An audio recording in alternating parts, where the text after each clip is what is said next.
I used to have two Sony Z3 smartphones. On one of them, a few months ago, I installed LineageOS, which is Android 9. The stock version of Android is Android 6. The advantage of Android 9 is that you can have multitasking on that. You can separate screen into two parts and have two applications at the same time. LineageOS is a version of Android which is completely open source, so it doesn't have any bloatware, any shitware from Google or any other vendor like we have on most phones. There are some phones out there with a stock Android, OnePlus, and a couple of others, but most of them are limited with software from the vendors, and some apps you cannot even remove.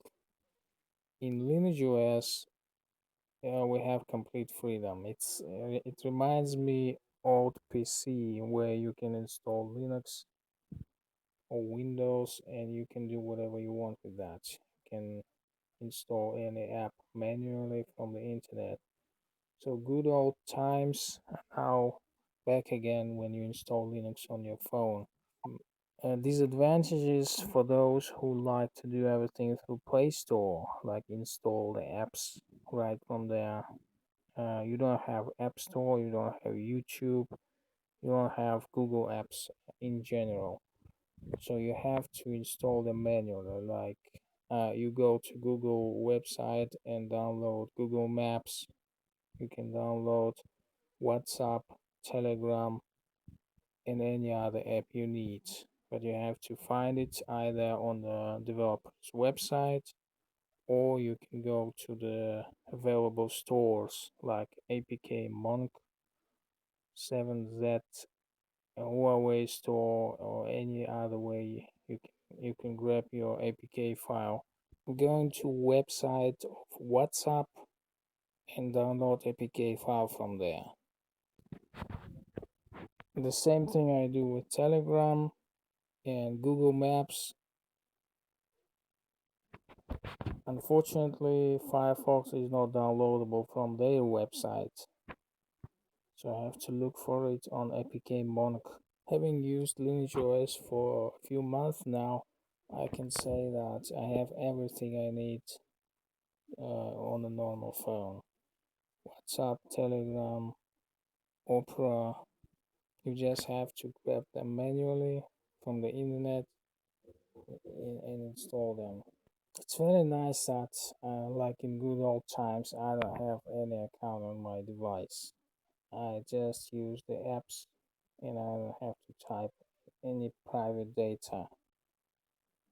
If you want to go, especially in private mode, or if you want to, after installing WhatsApp and Telegram, I need to activate them. So I type my phone number and wait for SMS or phone call.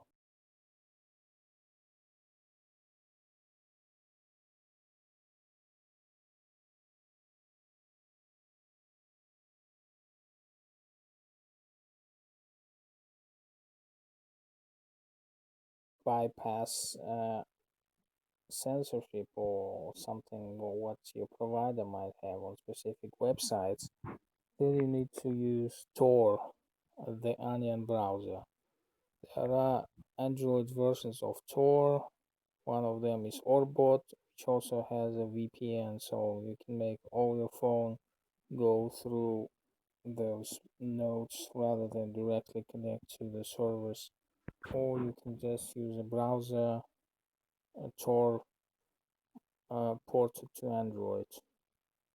In any way, it increases privacy plus allows you to bypass any firewall, any censorship from your provider. The coolest thing about Android that distinguishes it from iOS, for example, is terminal emulator Termux. In Termux, we can do almost anything we can do on normal Linux machine. I'm going on my Termux to the SD card and I see that I have write access not granted. So I can read anything, but I'm not allowed to modify any files.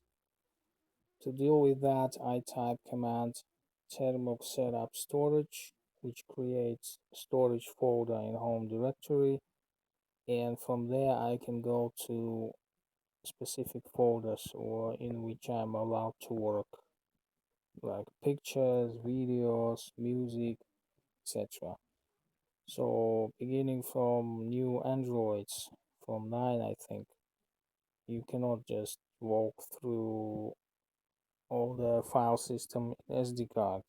You are only limited to those folders, and even to access them, you need to type these commands termux setup storage to allow termux to go to those folders and modify any files in them.